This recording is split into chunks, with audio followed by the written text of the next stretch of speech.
My name is Michael Charles Balog. I was a lieutenant, United States Naval Reserve. Of course, on shore duty, I was living at home, but when aboard the ship, when I joined the ship in 1969, Lloyd Thomas was a Gearing-class destroyer who was, interestingly, her keel was laid the month that I was born, November 1946.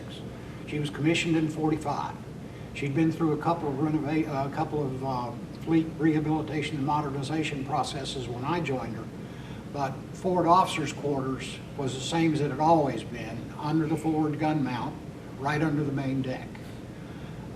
It was a two-man stateroom that I shared with another ensign, Ensign Bob Moore, and then later on, as I was on the ship for a longer period of time, I got to move to after officers' quarters, which was about halfway back on the halfway stern, and the big advantage it had over forward officers' quarters was it was air conditioned. FOQ was not, so it got pretty hot down there. How was food? Food, of course, in the wardroom, of course, gets the same basic food that the crew does. They don't get special food unless you've got what's called a wardroom caterer who has a lot of connections, and we had one. We had Lieutenant John Linehart. His father had been in the Navy. He was really connected, so he would trade stuff and get us really great. We ate beautifully in the wardroom. It was wonderful.